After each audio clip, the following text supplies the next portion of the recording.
नमस्कार दोस्तों, एक बार फिर से आपका स्वागत है। आपको बता दें 1853 में लास्ट था ईस्ट इंडिया कंपनी का शासन था। उसके बाद 1857 की क्रांति के बाद ईस्ट इंडिया कंपनी का शासन पूर्ण तरीके से समाप्त हो चुका था।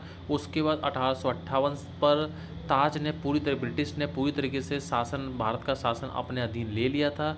और 1858 से लेकर 1947 तक ब्रिटिश ने पूरी तरीके से खुलकर भारत पर शासन किया था।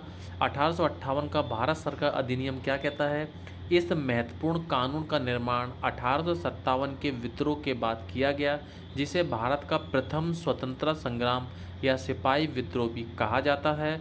भारत के शासन को अच्छा बनाने वाला अधिनियम नाम के प्रसिद्ध इस कानून ने ईस्ट इंडिया कंपनी को पूरी तरीके से समाप्त कर दिया था और गवर्नर क्षेत्रों और राज्य संबंधित शक्तियां ब्रिटिश राजशाही को हस्तांतरित कर दी गई थी। इसका मतलब यह है कि 1857 के विद्रोह के बाद ईस्ट इंडिया कंपनी ने पूरी तरीके से कानून और गवर्नर क्षेत्र और राजस्व संबंधित शक्तियां ब्रिटिश राजशाही को पूरी तरीके से उसके हाथ में दे दी गई थी। इस अधिनियम की क्या विशेषताएं हैं? इसके तहत भारत का शासन सीधे महारानी विक्टोरिया के अधीन चला गया था। गवर्नर जनरल का पदनाम बदलकर भारत का वॉइसरॉय कर दिया गया था।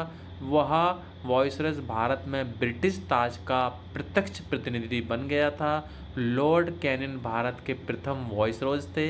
याद कर लीजिए, भारत के प्रथम वॉइसरॉय लॉर्ड कैनिंग थे। इस अधिनियम ने नियंत्रण बोर्ड और निदेशक कोड समाप्त कर भारत में शासन की द्वैत प्रणाली समाप्त कर दी गई थी। आपको बता दें, क्वेश्चन आता है कि किस अधिनियम के तहत भारत में शासन की द्वैत प्रणाली समाप्त कर दी गई थी? तो 1858 के भारत सरकार अधिनियम। एक नए पद भारत के राज्य सचिव का सृजन किया गया, जिसमें भारतीय प्रशासन पर संपूर्ण नियंत्रण की शक्ति निहित थी। यह सचिव ब्रिटिश कैबिनेट का सदस्य था, अंततः ब्रिटिश संसद के प्रति उत्तरदायी था। आपको बता दें, भारत सचिव की सहायता के लिए 15 सदस्यीय परिषद का गठन किया गया, जो एक सलाहकार परिषद थी। परिषद का अध्यक्ष भारत का सचिव हुआ करता था।